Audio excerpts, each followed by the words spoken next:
Bom, gente, é um assunto. Eu não sei se esse assunto ainda é tabu, pra ser bem honesto, mas é um assunto que a gente ouve falar de vez em quando, tem umas campanhas aí todo mundo, transtorno alimentar, beleza. E aí você chove, eu, como jornalista, eu sei bem como que é isso. Chove de reportagem na TV, na internet você vê uma coisinha ou outra, mas é uma coisa que a gente fala tanto, né? E já faz um tempo que o Davi a gente tá pensando em falar sobre isso, mas dentro dessa questão dos transtornos alimentares, existem uma série de mitos. Tanto a Pamela. Ah, deixa eu só perguntar. É Karen ou Karim? O Davi perguntou, eu esqueci. Karen, Karen, né? Karen, Ah, então como. é. Ok, beleza. Tanto a Pamela quanto a Karen podem falar melhor pra gente sobre isso, mas existem alguns mitos, por exemplo, essa questão da anorexia é coisa de menina mimada pra emagrecer. Tipo, faz sentido, não faz? É um mito mesmo, ou é verdade? Como que é isso? Bom, sou a Karen, né? Então, queria falar um pouquinho dessa sua pergunta, né? Se realmente é, essa questão de que é garota mimada, né? De que é besteira. Muitas pessoas associam um pouco isso, né? Com os transtornos alimentares. E, na verdade, o que a gente tem de informação científica, né? Sobre esse assunto, não só científica, mas na prática clínica também, né? É que os transtornos alimentares, anorexia, bulimia, transtorno da compulsão alimentar, né, que a gente vai falar um pouquinho mais de cada um deles depois, provavelmente, eles têm vários fatores de etiologia, né, que causam, né, então existem os fatores individuais, né, que são características individuais, de personalidade, psicológicas, tem também os fatores familiares, que é a dinâmica familiar que esse indivíduo ele vive, tem fatores genéticos, tem os fatores socioculturais, que também é um tema que a gente pode aprofundar bastante, né, a questão da influência da mídia, né, e geralmente eles são detonados por, não por uma, né, que você mesmo falou, de coisa de garota mimada, né, na verdade tem todos esses fatores por trás, né, do surgimento dessas doenças, então não tem nada a ver com a questão de ser mimado, né, e sim com esses fatores que predispõem aí o desenvolvimento. E geralmente esses transtornos alimentares, eles se iniciam com ou uma dieta, né, uma restrição alimentar, já é provado que realmente pessoas que fazem dietas têm dietas bem exageradas, né, mais rigorosas, né, aquelas bem de baixas calorias, elas têm 18 vezes mais chances de ter um transtorno alimentar. Se elas tiverem todas essas predisposições anteriores que eu estou comentando, né, individual, familiar, genética, tem que ter todos esses fatores para desenvolver, para a gente entender que realmente não é uma questão de ser mimado, e sim por uma questão de predisposição, né. Mas aí, E também é, tem a questão da insatisfação corporal, né, que é de cada um também, que eu acho que a gente pode até explorar um pouco mais, que também é um dos fatores que predispõe o início ali de um transtorno alimentar.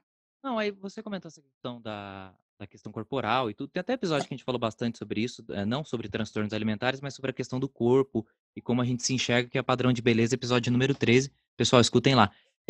Mas, ô Pamela, você que viveu isso, vamos dizer assim, na pele, eu conheci pessoas que tinham problemas em relação a transtornos alimentares e tudo mais, e às vezes a pessoa não aparentava. Tipo, tem aquela pessoa que emagrece muito, fica muito magra, e tem gente que não aparenta e de repente ela fala, eu tenho transtorno alimentar. E você fica assim, meu Deus, como que essa pessoa tem? Sabe aquela coisa da pessoa que tem depressão e não parece? Nossa, essa pessoa é tão feliz. Não sei se você chegou a viver algo parecido ou na tua experiência como jornalista, fazendo documentário, se você viu algo assim, entendeu? Não, mas foi exatamente o meu caso, assim, porque, para você ter noção, poucas pessoas sabem, assim, é a primeira vez que eu tô realmente falando, assim, publicamente sobre o assunto, né? Porque já tem Exclusivo. algum tempo. Exclusivo, gente, é a manchete.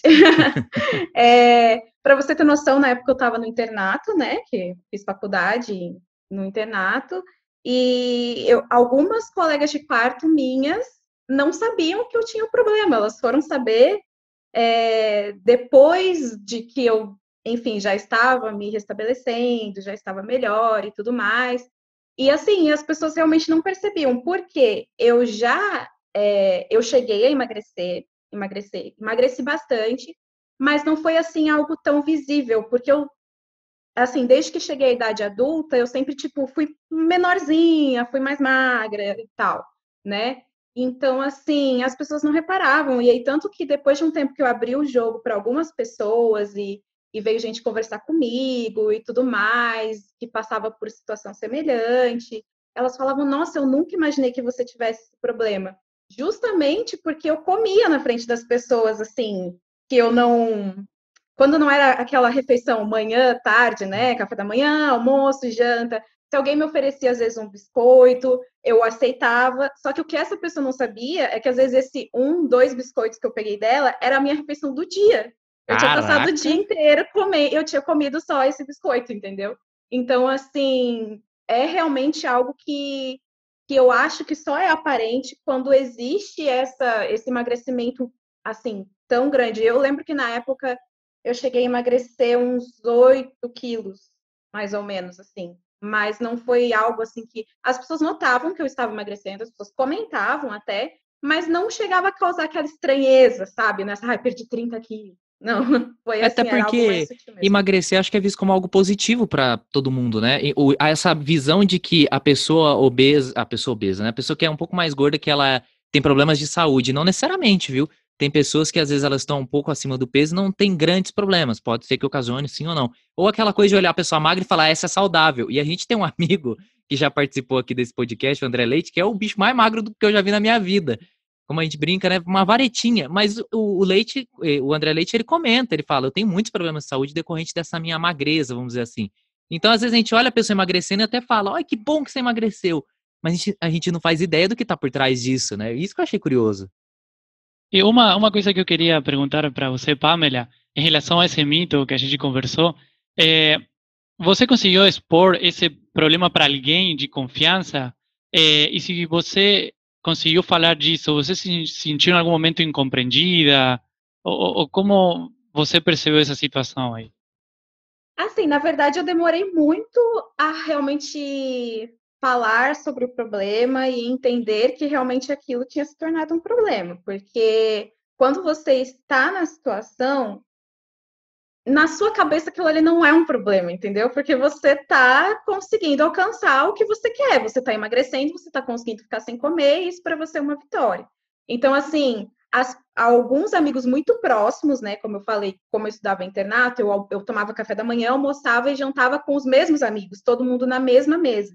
Então, assim, algumas pessoas começaram a perceber assim, ué, a Pamela não tá mais vindo no almoço.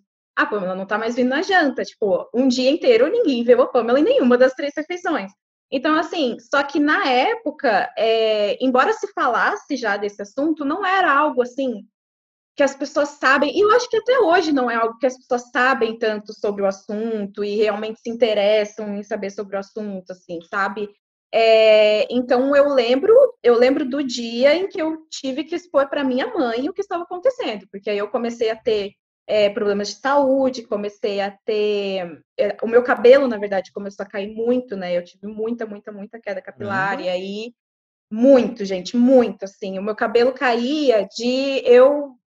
Assim, quando eu acordava, o travesseiro estava cheio de cabelo, eu estava andando assim na rua, estava parada, eu sentia o cabelo caindo, sabe? Os fios de cabelo caindo, assim. Então isso começou a me desesperar e eu tive que falar para minha mãe. Falar, mãe, eu tô com algum problema de saúde. Não sei, a princípio eu achava que era porque eu tinha pintado o cabelo, mas aí eu já tinha visto que não era, porque o cabelo estava caindo na raiz mesmo, e eu comecei a Uhum. perder muito, muito, muito cabelo. E aí fui falar, e aí eu tive que falar para minha mãe, e aí a minha mãe perguntou, tá, mas o que tá acontecendo com você? E aí eu tive que falar que eu tava sem comer, e já fazia, eu acho que eu fiquei mais ou menos 1 ano e meio, assim, me alimentando muito mal, né? Me alimentando muito pouco. E aí eu tive que explicar para ela, e assim, graças a Deus, a minha mãe me apoiou muito, me ajudou a ir atrás de médico e enfim, a buscar uma solução. Ela compreendeu o problema e me abraçou, né? Ela não entendeu como algo de menina mimada ou de, Uhum. sabe? As pessoas que viam de fora e não entendiam que isso era um problema, achavam que eu realmente só tava assim, não tá comendo para emagrecer. Mas o apoio, acho que de onde tinha que vir o apoio, eu tive o apoio, sabe? Que foi da minha família. Então, isso para mim acho que foi essencial. Ô, Karen, é comum esse apoio ou o caso da Pamela é 1 em 1 milhão? Então, na verdade, não é tão comum, né? Porque eu não sei em que idade que a Pamela teve esse problema, depois você pode contar um pouco, né? Mas a gente sabe, por exemplo, crianças, a fase que mais acontece é a adolescência, né? Então, lá pelos 15, 13, 14 anos, que é o momento que geralmente as meninas, né, que é o grupo de maior risco, começam a se preocupar com o corpo, né? Então se sente um pouco mais cheinha, porque começa a criar as curvas, né? O corpo vai se formando, e isso vai gerando uma certa insatisfação. E aí, muitas vezes, elas se sentem extremamente insatisfeitas com esse corpo e começam a usar métodos, né? Como a Pamela falou, precisava de comer, ficava o dia inteiro sem comer, né? E isso é muito comum. E vai acontecendo e muitas vezes os pais não percebem, né? E, por exemplo, na anorexia, que ela até comentou, por exemplo, eu não foi uma coisa muito aparente, as pessoas dão mais atenção quando tem muita perda de peso, mas realmente o transtorno alimentar, ele é um problema silencioso, né? Muitas vezes, pacientes vêm buscar ajuda lá com uns 22, 23, 24 anos, com uma história que começou lá com 13 anos, né? Então, acontece muito de demorar essa procura por ajuda e porque também é uma doença muito secreta, né? Existe uma certa vergonha de assumir, né, esse problema, porque as pessoas têm um certo preconceito até, né, de você falar de transtorno alimentar. É uma doença de caráter psiquiátrico, né, e não é todo mundo que vê com bons olhos, né, inclusive a família, até na questão da aceitação da doença, né, que meu filho tem um problema. É muito comum não aceitar que tem um problema, né? E por conta disso, meio que ignora, fala, isso é besteira, você tem que fechar a boca, isso é falta de força de vontade, né? E não consegue perceber que aquilo é um sofrimento, que a sua filha está passando por um sofrimento, e que ele é um sofrimento muito intenso, né? 24 horas por dia pensando em comida, pensando em corpo, né? Ocorre um prejuízo até na escola, né? A gente sabe, muitos pacientes até chegam a ser internados, tem que parar de ir na escola porque tem que se tratar, né? E muitas dessas pacientes, inclusive, vão arrastadas para o tratamento, né? Adolescentes, né? Porque os pais têm que acompanhar no tratamento. Elas vão arrastadas, elas não conseguem reconhecer que é um problema também, né? Principalmente na anorexia. Elas acham que elas estão gordas, elas acham que não tem problema com peso, e por conta disso, os pais começam a perceber que tem algo errado e levam para o tratamento. Então, a gente tem pais que participam e tem pais que simplesmente são ausentes, né? E não conseguem perceber que existe um problema. E graças que a Pamela conseguiu o apoio da família dela. Mas realmente não é muito comum a gente ter esse quadro, né? Continuando com aqueles mitos, aquelas ideias que podem estar erradas ou não, tem uma ideia de que os transtornos alimentares são problemas de meninas só, e também tem alguma outra opinião em relação à mídia, tipo, realmente a mídia é responsável dos transtornos alimentares? Na verdade, a gente sabe que está aumentando também a prevalência em homens, né? Antigamente, eu trouxe até um dado aqui, que antigamente era uma menina para cada 10 meninos, hoje a gente já tem, um menino para cada 10 meninas, e hoje a gente já tem um menino para cada 3 meninas. Bastante. Né? Então, a gente está realmente aumentando, né, bastante, tanto que lá no Ambulim, né, que é um ambulatório de referência de transtorno alimentar, já existe até um ambulatório para homens, né, específico só para homens, para vocês verem como realmente é algo que tem crescido, né, e que a gente está tendo que dar mais atenção, tem tido mais estudos na literatura, porque é uma abordagem que tem que ser um pouco diferenciada no tratamento, né, porque as questões corporais dos meninos e das meninas são um pouco diferentes, então a gente tem dado uma atenção maior aí para esse grupo também. E em relação à mídia, né, que você perguntou também, a gente não pode dizer que a mídia é a total causadora, né, do transtorno alimentar, porque, como eu falei, tem todos aqueles fatores por trás. Mas a mídia, ela realmente, ela faz com que, quando eu falei aquela questão da insatisfação corporal, né, de que cada um tem uma questão consigo, com o corpo, né, é um termo que a gente usa bem científico, né, que chama internalização da magreza, né, só para explicar um pouco mais o que significa, é assim, por exemplo, eu olho para uma pessoa magra e eu olho para aquela pessoa magra e aquilo não me traz impacto. Eu falo, tá, beleza. Hoje em dia a gente tem as blogueiras, a gente tem as atrizes de novela, a gente tem várias figuras femininas, né, que são reforçam isso, meio né? que o ideal, né, que reforçam isso. E para mim pode não ter efeito, mas de repente para a Pamela pode ter tido um efeito. Ela vê aquela magreza e querer ser daquele jeito. E aí que a gente fala que é a internalização da magreza de cada um, né? Cada um internaliza de um jeito, cada um interpreta essa imagem de uma forma. E aí a mídia, ela atua naquelas pessoas que são mais predispostas, né? Aquelas pessoas que têm realmente essa internalização mais frágil, que a gente pode dizer, né? Que se influencia mais facilmente com essas imagens, e pode realmente ajudar a detonar ali um início, né? começar mesmo um transtorno alimentar, fazer uma dieta, querer perder peso, pode sim causar, com certeza. Eu acho que hoje também, até queria que a Pamela falasse sobre isso, porque a Pamela vivenciou isso e hoje trabalha na mídia. Então, assim, ela tem os dois legal. lados do negócio para falar, mas o que eu tava pensando enquanto vocês estavam falando aqui, até a questão do homem, é que hoje, ó, vou falar como homem, eu não tenho como mostrar aqui, mas eu tenho um monte de produto de beleza para homem. Eu tenho o meu balme para a barba, eu tenho óleo para a barba, eu tenho a pomada da barba, eu tenho um pente para a barba. Eu nunca imaginei. Olha que minha barba agora tá menor.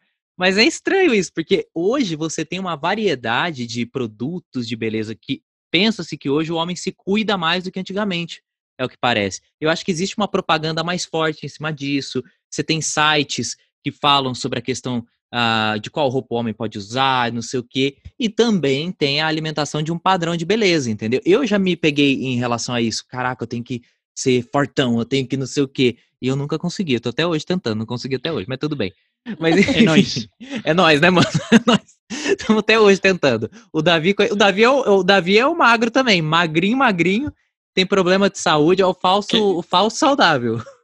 Que não consegue ter aquele corpo perfeito. Exatamente. Então, assim, eu acho que tem esse lado também que a mídia tem trabalhado mais a imagem do homem. Não tô falando que é explicação. Tem gente que estuda isso, né? Mas talvez explique um pouco do porquê que isso tem chegado até os homens também, né? Diferente do que acontecia no passado, sei lá. Uhum. Eu queria somente comentar uma coisa, porque eu vivenciei de perto essas questões de transtornos alimentares por causa da minha irmã. E ele é um pensamento que a gente tem no momento que entra naquela instituição que cuidou dela, ela fez tratamento por 5 anos, foi bastante difícil para a família inteira, mais para ela, né, que é a pessoa que estava sofrendo, e para a gente também. Entrando na instituição, você tinha várias meninas aí fazendo tratamento, e com a minha família comentávamos, como que essa menina tem problema? Olha só, ela é muito linda, ela é perfeita, bonita.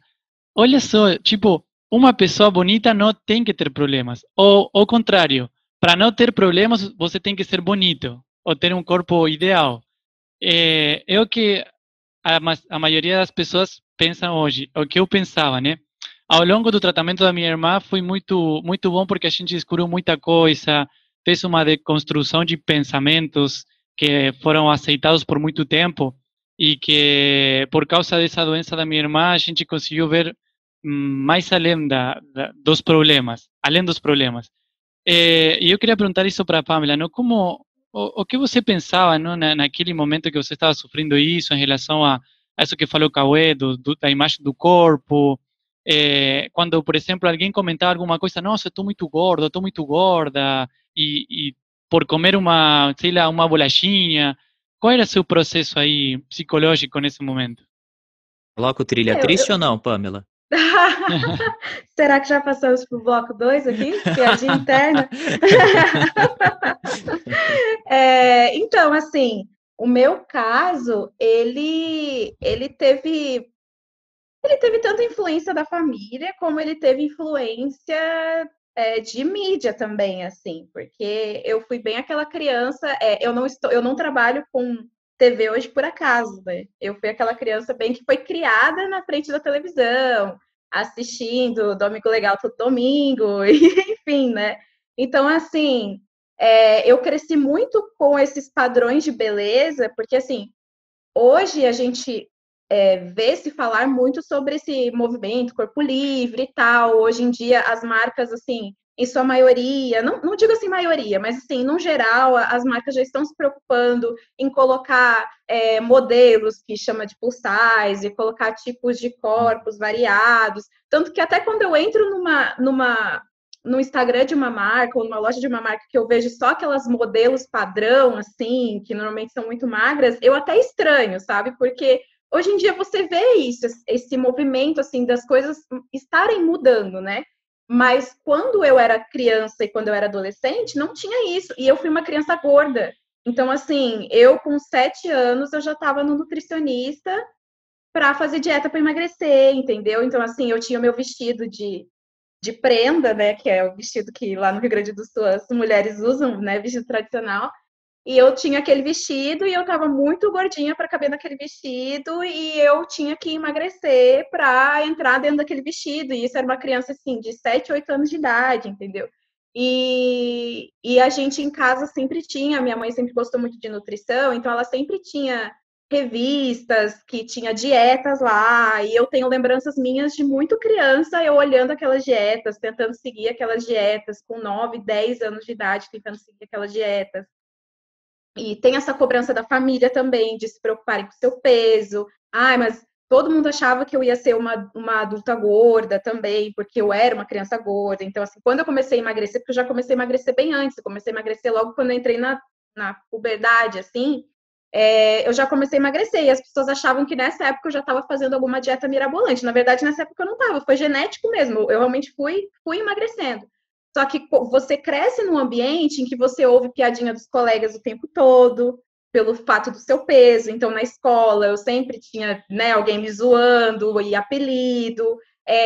A sua família também. Claro, a família quer o bem. Então, assim, ainda mais naquela época, a família quer o bem da criança. Então, meus pais comentavam, falavam, né, vamos comer menos, vamos regrar, e olha essa barriga. Então, assim, eu cresci com esse tipo de comentário. Então, aliado com uma pessoa que sempre consumiu muito mídia, sempre se espelhou muito em assistia muita TV, se espelhava nessas mulheres e tudo mais, foi assim, né? Quase que uniu o útil ao agradável. A receita deu certinho, né? Porque como a Karen falou, assim, a pessoa já tem uma predisposição, aí você junta com o que é falado na mídia, tanto que quando a gente foi produzir o nosso vídeo documentário, a gente seguiu muitas orientações, porque a gente queria fazer algo que realmente fosse benéfico para todo mundo que assistisse. Então, o que acontecia é que, assim, a maioria das reportagens que você via sobre o assunto, sempre eles faziam questão de mostrar fotos de meninas muito magras, para as pessoas se chocarem com aquilo. Só que as pessoas que têm anorexia, que veem aquilo, elas não se chocam, elas querem aquilo. Então, assim, a gente teve até que montar um roteiro diferenciado, algo diferenciado, onde a gente não precisasse mostrar imagens de mulheres muito magras, onde a gente não mostrasse tantas nossas entrevistadas. A gente entrevistou uma menina que teve bulimia, uma mulher que teve anorexia. A gente não mostrou foto delas quando elas estavam muito magras, porque a gente sabe que isso incentiva quem tem o problema e assiste, isso na verdade está incentivando, não está deixando a pessoa com repulsa, entendeu? E desculpa, eu queria aproveitar que a Pamela falou do negócio da família dela aí, da família cuidar da alimentação, tudo mais. Até onde eu sei, cuidar da alimentação do filho não tá errado, tá certo? Mas, Karen, você é pós-doutora em nutrição, tem uma especialização, é uma pessoa que tem aí, né, sabe como, de repente, educar o filho numa alimentação saudável, para que ele tenha uma vida saudável, não necessariamente ser magro ou gordo, não é isso, mas ter uma vida saudável. Qual que é o limite para, assim, vou cuidar da alimentação do meu filho e o limite, peraí, eu estou contribuindo para esse transtorno alimentar, ou estou contribuindo para que gere isso dentro dele? Qual que é o limite aí? Nossa, Cauê, é bem complexo, né? Porque eu trabalho os meus projetos, né, de pesquisa, eles são voltados à prevenção, né? Eu trabalho muito com prevenção de transtorno alimentar e obesidade, e é justamente nessa fase que a gente tem que atuar, né? Na fase antes do transtorno alimentar, que aí entra no que você está falando, né? Qual que seria esse limite, né? Qual que seria o normal, o que seria o saudável, sem extrapolar para uma coisa muito obsessiva, né? Que é o que acontece muitas vezes, né?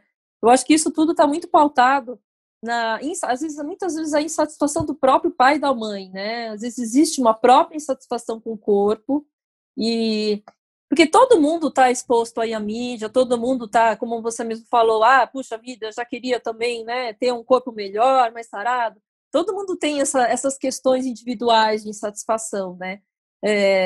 E a gente acaba passando isso para os nossos filhos. Eu sou mãe, eu tenho 2 filhos também, tenho uma adolescente de 13 e um menino de 9. E eu presto muita atenção aqui em casa, porque apesar de eu ser nutricionista, eu não sou uma nutricionista terrorista, né? Que existe muita mãe nutricionista que acha que o filho tem que comer tudo certo, né?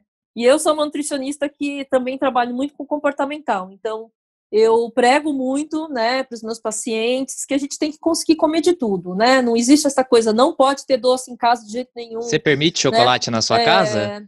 Claro, com certeza. Com certeza. Apesar de ser nutricionista, eu permito, meus filhos comem. É lógico que assim, não vai, eu vou comer um balde de chocolate, mas vão ter momentos como, por exemplo, no Halloween, né? Sim. Que eles ganham um balde de doces e que naquele dia eles comem um monte de doce, de bala e tudo bem. E ao mesmo tempo que eu permito, eu também ofereço, né? Frutas, verduras, legumes, eu tenho bastante variedade em casa, eu ofereço uma alimentação equilibrada, mas tudo dentro do equilíbrio. Não existe aquela coisa, não vou privar meu filho de comer, porque a gente sabe que, eu acho que é até interessante a gente falar nesse ponto, quando a gente restringe, né? Eu escuto histórias de crianças que são que as mães, os pais restringem demais, aí, por exemplo, vai numa festa de criança, chega lá, a criança está debaixo da mesa comendo todos os brigadeiros que tá na mesa, entendeu? E aí, isso predispõe à compulsão alimentar, né? A gente sabe que a restrição em excesso, ela gera uma expectativa. Eu acho que todo mundo já deve ter passado por situações de, eventualmente, ter uma privação, fica, às vezes, o dia inteiro sem comer, e o que acontece no outro dia? Nossa, eu quero comer tudo, né? Até a mesa, se bobear, de tanta fome. E aí, o que a gente vai fazer? A gente vai comer de tudo sem controle. Então, se a gente aprende a ter tudo na nossa... A gente tem a disponibilidade de tudo dentro de casa e sabe administrar essas comidas, sabe administrar essa alimentação, com certeza essa criança, esse adolescente vai se tornar um adulto mais equilibrado nas escolhas. Porque ele sabe que ele pode comer chocolate a hora que ele quiser, né? Que não vai ter alguém julgando e falando, não, você está fazendo errado. Apesar de que a gente sabe que hoje em dia existe muito julgamento, né? Ainda existe muito julgamento nessa parte, né? Então, é complicado. Eu prego muito isso. Eu acho que realmente a gente tem que ter tudo com equilíbrio, sem privação, né? Eu gosto muito de falar que é importante sempre a gente ter uma atividade física frequente, porque você mantém um equilíbrio melhor, reduzir sedentarismo, você tem um estilo de vida saudável. Fazer uma prática de atividade física, não ser tão sedentário e comer de tudo um pouco é a chave ali, né? Para não gerar essa obsessão, porque a gente sabe que realmente a Pamela estava contando da história da família dela, né? Que a mãe tinha em casa revistas de dietas, né? Desde cedo ela já lia isso é uma influência super negativa no sentido, né? Se a gente for dar um conselho até para os pais hoje em dia, né? De não falar do seu próprio corpo, de não mostrar insatisfação consigo mesmo na frente dos seus filhos. Já existem estudos comprovando que isso traz efeitos negativos, traz impacto. Você ficar falando o tempo todo que seu filho está comendo errado, ou, tipo, criticando ele, tá vendo, você está comendo isso, mas você está gordo. Esse tipo de comentário é um comentário que é péssimo, porque se for aquela pessoa que eu falei, que tem um perfil lá de transtorno alimentar, ela vai desenvolver. Se ela viver numa família com essa dinâmica, entendeu? Eu lembro de... Sim. Rapidinho, foi bom ela ter falado isso, porque eu lembro da minha infância de ler muita coisa sobre a dieta do limão, a dieta do não sei o quê, emagreça em 2 dias, e eu olhava, e as revistas eram baratas, hein, gente? Era tipo R$1,50, você levava a revista de dieta, eu ficava assim, nossa. Não, gente, tinha na Capricho, revista de adolescente, tinha esse tipo de... a dieta de não sei quanto, assim, era 800 calorias por dia. Aí, para aliviar, você podia chupar um picolé de limão, que tinha ali 50 calorias. Tá? Sensacional. Não, dieta para conquistar o boy, umas coisas assim, nesse nível. Mas é influência da infância, né? Fazer o quê? Eu via isso porque, conforme a Karin falou, na minha família tinha essas revistas. Eu ia fazer propaganda, não vou fazer não, deixa quieto. Segue o jogo, Davi. Não, eu queria falar que lembrei das palestras na escola, né? Tipo, um dia alguém vai falar de bulimia e anorexia. Então eu escutava aí a palestra e uma coisa assim que eu achava normal de adolescente e tal. Até que chegou esse problema em nossa casa, na minha família. E aí eu percebi realmente a gravidade do assunto. E é muito grave. Eu lembro que a minha irmã ficava acordada a noite inteira pensando nas calorias que ela consumiu no dia. Lembro que meus pais estavam comprometidos com o tratamento, mas era uma coisa assim, vamos levar ela. Mas quando meus pais perceberam que ela ia morrer se ela não fazia o tratamento direitinho, eles aí puderam tomar um susto, porque a minha irmã chegou a estar tão debilitada que não conseguia fazer as coisas como qualquer pessoa faz. Além dos outros problemas psicológicos também em relação à aceitação pessoal. E a gente foi descobrindo esse mundo, né, dos transtornos alimentares. Doutora, os mais conhecidos são a bulimia e a anorexia. Mas quais são Uhum. os outros transtornos alimentares que não se fala muito? Então, a bulimia, a anorexia nervosa, a bulimia nervosa, transtorno da compulsão alimentar, né, que é o comedor compulsivo, né, e que, na verdade, é um dos transtornos que tem mais frequência, inclusive mais do que a anorexia e bulimia, né. A anorexia, ela tem uma prevalência, entre os transtornos, é a menor prevalência, mais ou menos de 0,5% a 1% da população. A bulimia chega a 1% a 2%, e o transtorno da compulsão alimentar, mais ou menos uns 5% da população, né. E geralmente indivíduos obesos, né? Então a gente tem um pouco desse transtorno, ele é um pouco não diagnosticado, né? Porque são aqueles pacientes que são muito obesos, né? E que buscam tratamento, e muitas vezes o médico, o nutricionista não consegue identificar que existe uma compulsão ali por trás daquele ganho de peso, né? E além da compulsão alimentar, a gente tem o TARI, que é o transtorno alimentar restritivo evitativo, que são as famosas crianças seletivas, né? Não sei se já ouviram falar desse termo, aquelas crianças que não comem nada, que têm dificuldade de variedade de alimentos. Esse também é um tipo de transtorno alimentar, bem, não sei se tão conhecido pelas pessoas, mas comum, né?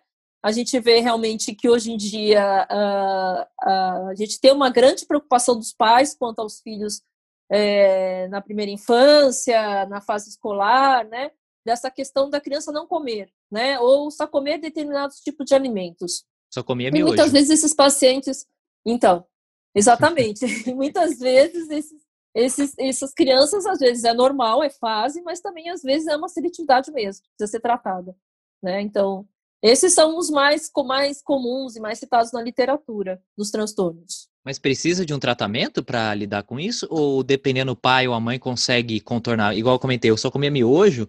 A minha mãe, a engenhosidade da mãe, ela fazia miojo no caldo de feijão, porque era a única coisa que eu comia para tentar me dar uma sustância. E me dava Sustagem Kids, que eu nem sei se faz bem para a saúde. Mas enfim, me dava lá o Sustagem Kids que eu tomava de morango, era aquele coelhinho, não sei se era Nesquik o nome também, sei lá. Mas enfim, era o que eu comia. É uma coisa que dá para ser resolvida internamente ou não? Precisa de especialista ali? Porque às vezes o transtorno, ele existe, mas ele pode ser mais controlado. É possível? Não sei. Então, na verdade, o TARI, existe um grande número de pessoas que acha que o filho tem, né, uma seletividade, como você está comentando no seu caso, do miojo, né, do sustagem, né, que você tomava, e não necessariamente significa que é uma seletividade, porque pode ser, como eu falei, pode ser uma questão de fase, de desenvolvimento, mas existem vários outros critérios que precisam ser avaliados. Se está tendo prejuízo do crescimento, desenvolvimento, né, se está tendo prejuízo social, se é aquela criança que, por exemplo, sai de casa, não consegue comer nada fora de casa, não consegue ir numa festa, por exemplo, não sabe o que comer numa festa. Esse tipo de prejuízo que, quando chega nesse nível, aí realmente precisa de um tratamento. Mas se é algo que você vê que a criança está se desenvolvendo, normal, às vezes é um momento de desenvolvimento mesmo, fase, muda. A gente sabe que os hábitos, os gostos vão mudando ao longo da vida, né? Então, tem uma fase lá dos 6 aos 10 anos que a criança fica mais seletiva mesmo, só quer determinados alimentos. Depois, chega na adolescência, ela muda, né? Então, é normal acontecer isso. Mas tem pessoas que não, que passam por todas essas fases se mantendo, né? Então, tipo, aquela pessoa que só come macarrão, só come nuggets, né? Então, tem muito a ver com a questão da questão sensorial, né? Da percepção, por exemplo, eu só gosto de alimentos moles, ou tipo assim, eu não gosto de alimentos crocantes. Tem algumas coisas de percepção sensorial ali, ou tipo, quando come, sente que vai vomitar, que vai engasgar com aquilo. Então tem que ter algo a mais para a gente considerar realmente um TARI. Eu né? conheço gente que gosta só de comer McDonald's. O que eu faço com essa pessoa? a gente trata a pessoa, não trata. Eu lembrei daquele documentário. Não, pior que quando a doutora falou que pessoas que só comem macarrão, eu me identifiquei muito. Não, a doutora já falou coisa aqui que eu tô achando que a gente vai terminar o episódio achando que a gente tem transtorno alimentar. Você já assistiu aquele programa do Chato pra Comer, do Claude Troagô? O GMT? Já, muito bom que ele faz um prato que a pessoa não gosta. Esse é o seletivo, é o nível que a pessoa chega adulto em que não come nada, né? É nesse nível que a gente tá falando, entendeu? Eu quero levar minha noiva nesse programa, porque ela tentou ser vegetariana, mas ela não gosta de vegetais. Eu achei fantástico a escolha dela. E agora ela tá tentando ver o que ela consegue fazer Só queijo. Tipo isso. Só queijo. Eu sou vegetariano, como peixe e queijo. Não, mas peraí, você não é vegetariano. Coitado do peixe. Pois é. Mas, pra gente concluir, então, vamos lá. O que a gente pode fazer, então, pra... Esse som que tá invadindo, será que é o meu? Eu bati aqui meu pé no meu cabo. Acho que é. Melhorou? Bom, vamos lá. Uhum.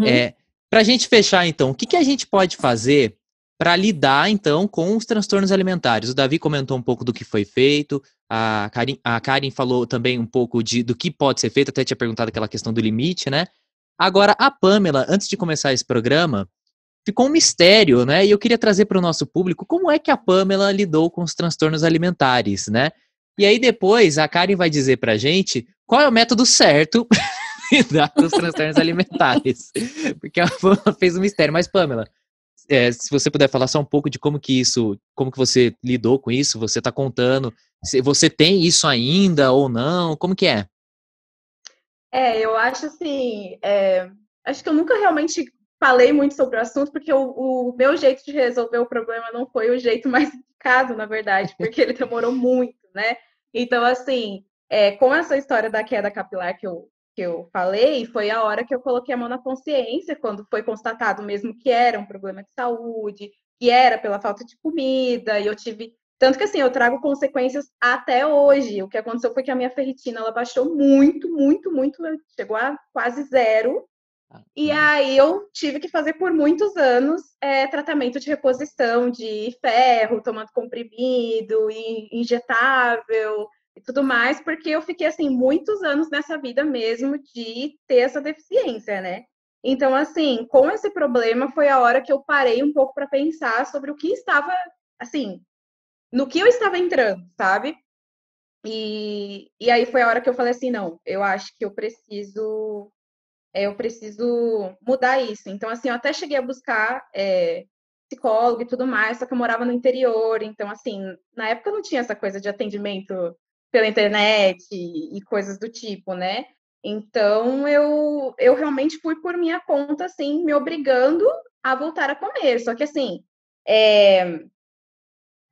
para mim, a anorexia, ela era a ponta do iceberg de um problema muito maior que eu tinha, porque eu sempre tive transtorno de ansiedade, e naquela época não se falava sobre transtorno de ansiedade, o tanto que se fala hoje, né, atualmente. Então, assim, eu acabei me tratando mesmo depois que eu me formei, depois de quase um ano, assim, desse processo mesmo de eu ir me forçando e tal, e eu acabei era como se fosse assim, a anorexia, ela era a ponta do iceberg e minha cabeça acabou substituindo por um outro problema. E eu acabei caindo numa outra história que também não foi muito bom para mim, porque na verdade o que eu tinha que tratar era a ansiedade que eu tinha, era os episódios depressivos que eu tinha, era muitas questões na minha cabeça que eu precisava organizar para que realmente se solucionasse, né? Digamos assim. Então, foi meio que nesse processo, mas eu vou falar para você, até hoje, assim, eu tenho... na época eu tinha, assim, acho que uma dismorfia corporal, né? Porque eu, nos últimos 2 anos, eu acabei engordando. Metabolismo e tudo mais, a gente engorda, né? A idade, tudo mais. Então, nos últimos 2 anos eu engordei. Então, assim, tem roupas minhas que não me servem mais. Que não servem mais. E aí eu coloco elas e eu fico pensando assim, gente, como assim? Eu me achava gorda, e olha como essa roupa aqui, tipo, é super pequena, sabe? Eu usava 36, eu usava 34, eu usava, assim, minhas roupas muito pequenas. E hoje, graças a Deus, eu já não me enxergo assim, sabe? Mas se eu disser pra você que, nossa, hoje eu sou super de boa com o meu corpo, eu vou dizer que não. Mas hoje eu lido de um jeito mais saudável. Hoje eu já não fico, né, tanto tempo sem comer e tudo mais. Hoje eu me alimento direitinho. Hoje eu faço uma reeducação alimentar, como fruta, como verdura, né? E tudo mais que tem que ser comido. Mas foi um processo, assim, no começo você até se sente culpado de estar comendo, sabe? Então eu ficava o tempo todo naquela coisa assim, tipo, meu Deus, eu tô me sentindo culpada de comer, mas eu preciso comer porque minha saúde tá debilitada, meu cabelo vai cair todo e eu vou ficar careca. Então, assim, como você pode ver, tem um pouco dessa questão da vaidade, o seu pensamento, ele vai pelo caminho da vaidade. Então, eu acho que é por isso que as pessoas entendem como apenas vaidade. Mas, na verdade, não, é só um dos caminhos que o seu cérebro percorre para fazer ali o raciocínio dele, entendeu? Então, eu realmente acabei buscando um tratamento de chegar, até assim, eu não me tratava, eu não dizia que eu tinha anorexia, eu falava, ai, gente, fiquei muito tempo sem comer, mas eu não conseguia nem falar o nome do problema. Foi no primeiro, segundo dia que eu sentei na terapia que a psicóloga falou para mim, então, vamos falar sobre a sua anorexia? E eu falei assim, mas eu acho que eu não cheguei a ter anorexia e tudo mais. E aí ela me mostrou por A mais B que o que eu tinha era isso. Então, assim, é uma questão complicada. Por isso que eu falo, né? Quanto mais rápido a pessoa conseguir buscar um tratamento multidisciplinar, psicólogo, nutricionista, às vezes psiquiatra, enfim, é o ideal, né? Era o caminho que eu gostaria de ter percorrido. Quando você falou antes de começar o programa, eu achei que você ia falar de curandeiro, um negócio super misterioso, mas não, foi até que um processo natural, bacana, que deu certo, mas, Karen, esse é o método correto, não existe método correto, ou quais são os outros métodos, então, para se lidar com doenças como essas? Olha, a Pamela falou, ela terminou a fala dela perfeita, precisa realmente de um tratamento multiprofissional, né? E muitas vezes a gente tem vários centros de tratamento no Brasil, inclusive na Astral, no site, depois se vocês puderem deixar referência para as pessoas que quiserem buscar tratamento, a gente tem um mapa do Brasil e a gente tem vários locais de referência de tratamento, públicos e privados, né? E isso está sendo até uma conquista recente da Astral, porque até então a gente não tinha muito centralizado os locais de tratamento, né, no Brasil. Como é uma doença ainda de baixa prevalência, né, não existe muito investimento do governo, né, por centros de tratamento gratuitos, né, públicos. Então, existe uma grande dificuldade de encontrar tratamento, como a Pamela falou, assim, não é todo profissional que sabe identificar, não é todo profissional que está preparado para atender um paciente com transtorno alimentar, por isso que existem também cursos de aperfeiçoamento, especialização, é importante em quem quer trabalhar com pacientes, né, com transtornos alimentares, eles precisam se aperfeiçoar. É uma doença bem complexa, bem difícil de lidar, né, então, quando ela fala assim, por último, o psiquiatra, porque as pessoas às vezes têm um preconceito de procurar um psiquiatra. E muitas vezes o caminho pode ser começar com psicólogo, com nutricionista, para depois entrar no psiquiatra. Por que precisa do psiquiatra? Ela mesma comentou que ela estava com transtorno de ansiedade, né?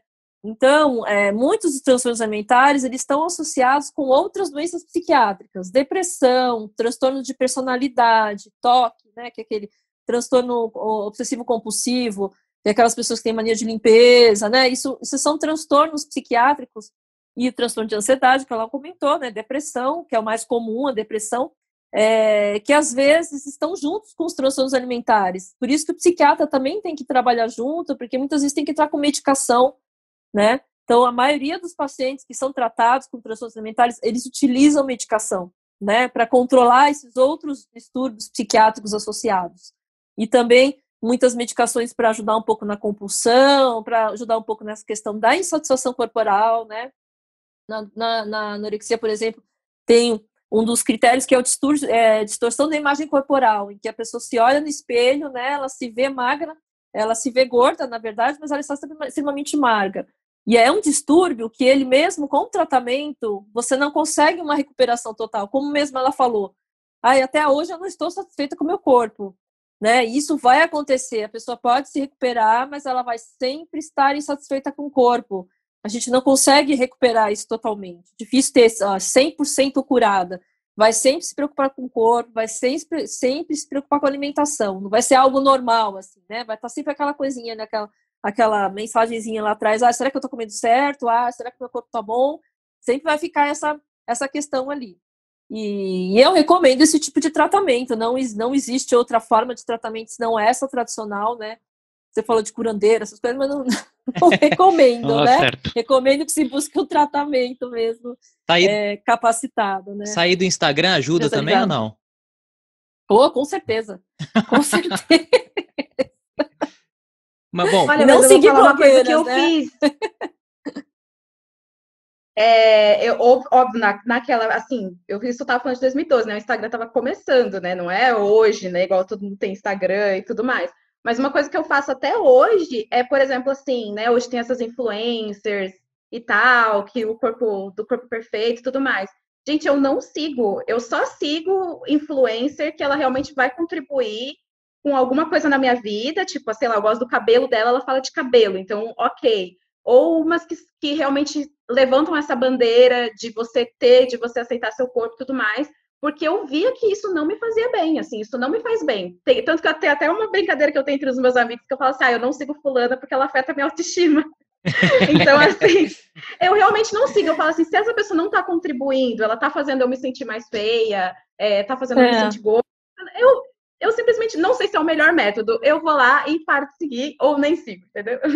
Não, justo. Mas, ó, enquanto Legal. a gente tem o Instagram, não tem como fugir, né? Bom, a Karen tem o Instagram, ela pode... não sei se é o seu Instagram ou do...